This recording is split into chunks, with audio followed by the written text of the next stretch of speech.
The techniques I'm going to share today are specifically designed for those of you who want to integrate the live instruments with Ableton. What I'm trying to do is essentially mix techniques from the production remixing world with live performance, with DJing.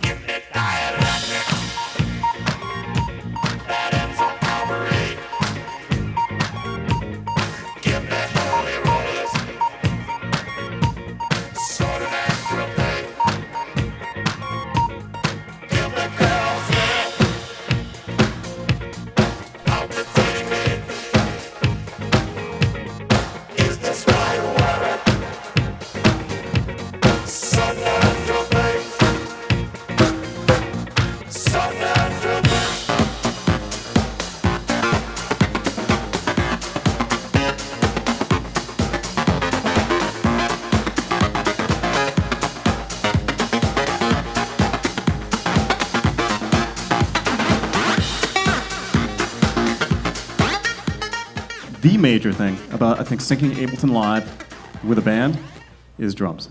What I've done is I've set up a whole kind of other group for the drums. And the drums are getting essentially three things: the master, the vocals, and the click. And Paul, if you could just hold up the mixer. So one channel, essentially, and it's even labeled, is the click. So he can essentially make the adjustment. Now, the other two channels, what I've done is I've set up a master and a vocal channel. And so in these, what I do is I set the input, the monitor, to in. And I take the input from, in one case, the master, and in the other case, the vocals. So essentially, his mixer is just reflecting kind of what's going on here, but those three elements, vocals, track, and click, he's able to then kind of create his own mix. This is like kind of the most basic setup to work with live drums. That means that the other members of the band, like myself, I don't need to hear a click, or I don't need to actually hear anything kind of keep me in the beat, because essentially that's what Paul is going to be doing. Because again, this kind of the balance is to get a live feel versus the machine.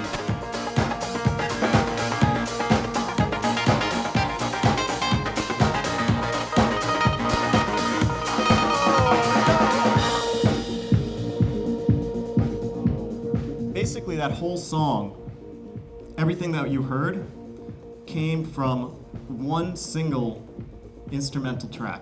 One single track that's basically been looped at different points. Warping is key here to get your audio so it is just, kind of like spot on, because that's how everything's going to sync up. The other thing I'm using a lot is I'm using what's called follow actions.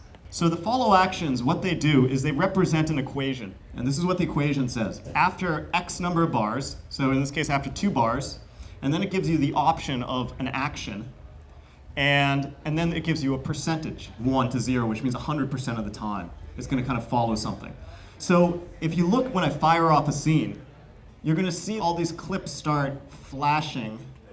I don't necessarily want to be triggering something. I just want to kind of let the clips kind of run by themselves. That's like another important thing, is that you kind of got to pick your triggers, because otherwise you only have X number, so many limbs. And in the end, it's you want to communicate the music. So, I guess except for a case like this where it's all about the technical exposition, most audiences probably don't care how awesome, all your triggering skills are.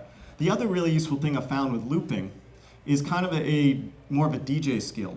You can launch a clip, but at the end of it, leave a loop going. What those loops do, starting them at different points, using either the follow actions or setting the start marker and ending in the loop, it starts giving you the ability to remix your song live. So let me now talk about running bass through Ableton. And also, by the way, I don't know if any of you guys have tried the beta of Ableton 9.2. So after years, my prayers have been answered, and this is Ableton's new tuner. Yes. Yeah. Thank you, Ableton. You guys probably noticed that in that track I looped the bass. You probably saw it fire off, where I could just kind of go ahead, start playing the push. So Ableton's looper is pretty fantastic, and I have some of the buttons on the foot controller mapped up to the looper. You can set the amount of bars you're going to record, So I set it to 4 bars, hit loop, played it in, and it automatically, beautifully recorded those 4 bars. And then I have a loop clear. So if it's a mess or I need to, kind of redo it, I can always just clear it out and do it again. And I have the loop shut off also, the whole looper shut off mapped as well.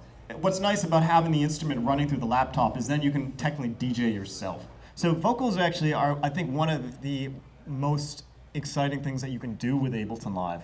Because essentially you can have your own vocal sound person controlling when you are going to be firing stuff off, when delays are going to be coming in. You can actually have full control over your vocal sound if you choose to go this route. I run the signal into this vocal channel.